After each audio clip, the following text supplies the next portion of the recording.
বুধবার ভোরের আলো ফোটার আগেই কানায় কানায় পূর্ণ হয় কেন্দ্রীয় শহীদ মিনার। চাকরিচ্যুত বিডিআর সদস্যদের পুনর্বহাল এবং কারাগারে থাকা সদস্যদের মুক্তির দাবিতে এই মানববন্ধন। সাবেক বিডিআর সদস্যদের পাশাপাশি এতে অংশ নেন কারাগারে থাকা ব্যক্তিদের পরিবারের লোকজনও।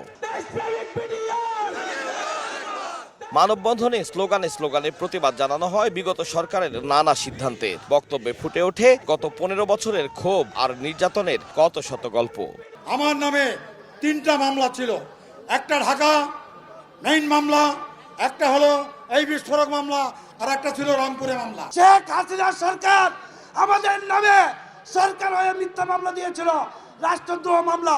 বিডিআর পরিবারের সদস্যরা বলেন, তৎকালীন সরকার প্রধান শেখ হাসিনার নীল নকশার অংশ হিসেবেই 2009 সালে পরীক্ষিত সেনা কর্মকর্তাদের হত্যা করা হয়। একই সঙ্গে পরিকল্পিতভাবে ফাঁসানো হয় বিডিআর সদস্যদের। বিডিআর মুক্ত হবে 9 তারিখে এবং এটা আমরা সফল করব, এটাই আমাদের দাবি। বিডিআর পুনর্বাসন করতে হবে, তাদেরকে যত দ্রুত সম্ভব মুক্তি দেওয়া হোক, আর আমাদের সম্মান, আমাদের সবকিছু আমাদেরকে ফিরিয়ে দেওয়া হোক। এখনো পর্যন্ত 16 বছর যারা জেলে বন্দী আছে, অতি শীঘ্রই কালকের মধ্যেই মুক্তি দিতে হবে।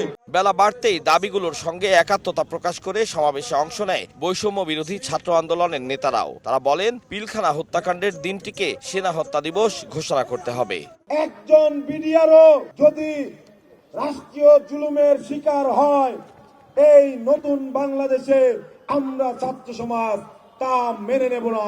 সমাবেশ শেষে শুরু হয় বিক্ষোভ মিছিল। 7 দফা দাবি নিয়ে প্রধান উপদেষ্টার কার্যালয়ে স্মারকলিপি দিতে গেলে শাহবাগে আটকে দেয় পুলিশ। পরে 9 সদস্যের প্রতিনিধি দল প্রধান উপদেষ্টার কার্যালয়ে গেলেও দেখা মেলেনি প্রধান উপদেষ্টার। ফিরে এসে কঠোর কর্মসূচির হুঁশিয়ারি আন্দোলনকারীদের। কার্যকরী পদক্ষেপ আমরা না দেখতে পাই, তাহলে আমরা এর চেয়ে অনেক বেশি কঠিন কর্মসূচি দেব।